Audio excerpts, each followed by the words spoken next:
Eto, may isa tayong nakitang vlogger, pinasa sa atin mga bossing. May sinasabi siya dito. Kay ano, kay Alam ko madaming nakakakilala dito mga kababayan eh. I-ano nyo na lang sa akin dyan sa comment section. Si Sir, no? Matapang din tong nagbablog. Doon naman siya sa Facebook. O, pakinggan ho natin mga boss ha. Hello, nandito na naman ako at ito, may ibinulong sa atin ang puting kabayo na kinakailangang malaman ng lahat. Ito ay connected pa rin ito kay Saldico at sa INC. Ito, Saldico at INC.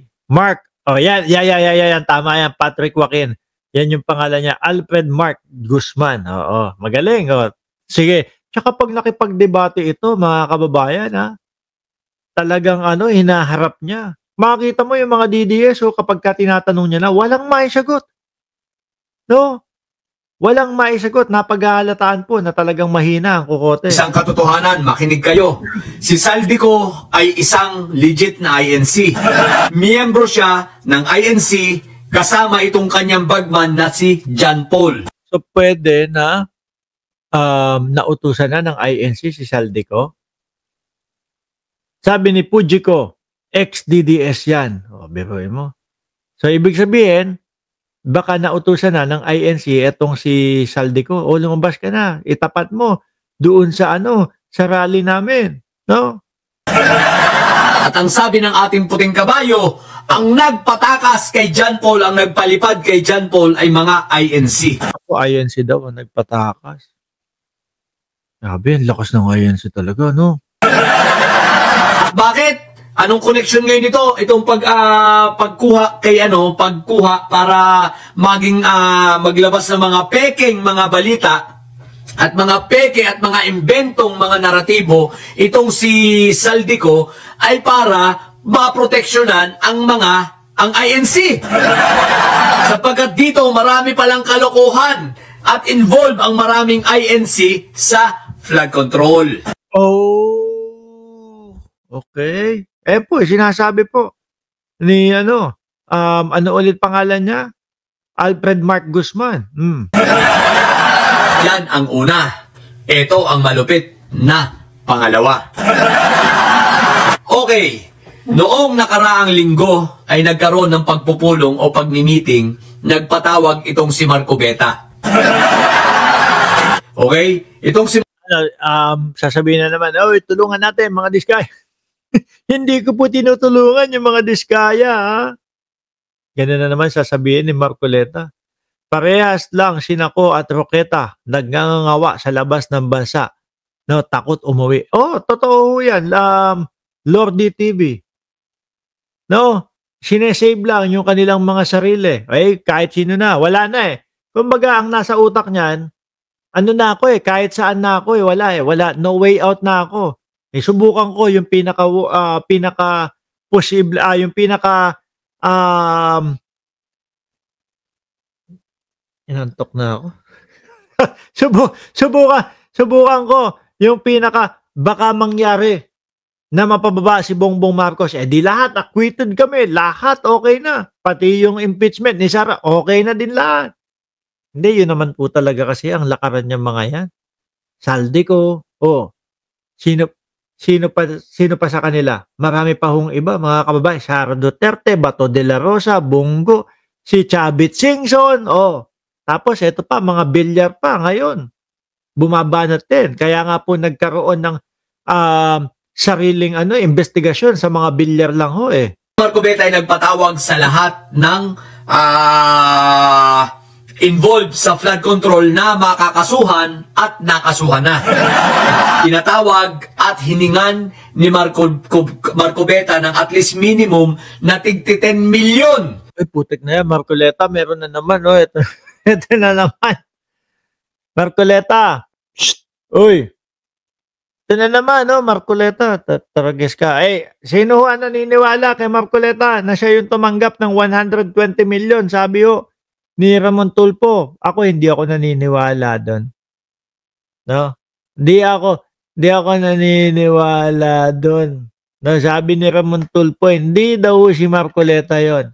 Kasi yung mambabatas daw na ho iyon, mga kababayan, na tumanggap ng 120 million ay ipinagtatanggol daw po yung mga diskaya doon sa Senate Committee.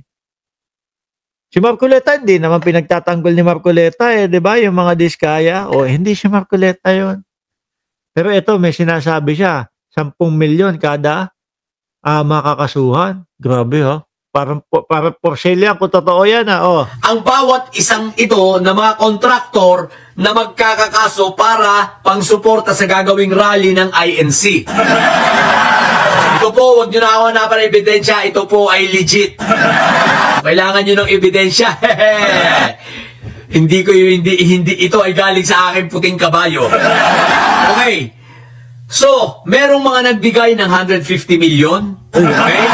Ito ay lakpas na yun. Kapag 10 million lang daw Di ba sabi niya 10 million lang? para sa pag-asa nila na talagang dapat may pabagsak ang gobyernong ito. Tapos pag hindi bumagsak, babawiin yung pera. Umasa na yung tao kung totoo. Umasa na, ito meron na daming pera, Para makalusot sila. Tulad nga nung plano, di ba?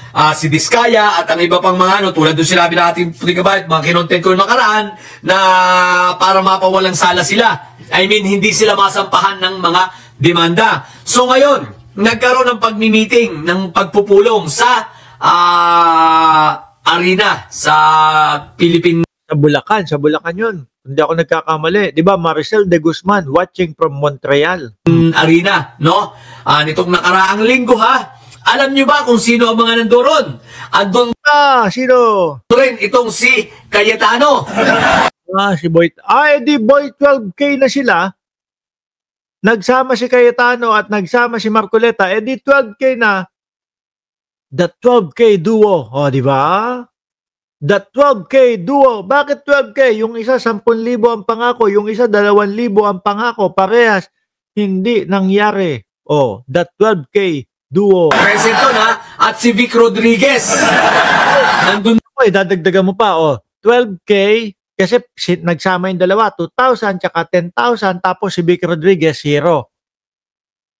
Magkano na yun? 120,000 kasi nadagdagan ho ng isang 0 mga kababayan si Vic Rodriguez. 120K na. The trio 120K. Then, sa meeting na yon at ang pagpupulong na ito ay para nga sa rally at destabilization. Grabe naman si pinsang ko. Sabi ng pinsang ko, 12K Panort. Ikaw grabe ka Baka mamaya makita mo si Panort. Makalimutan mo magpinsan tayo.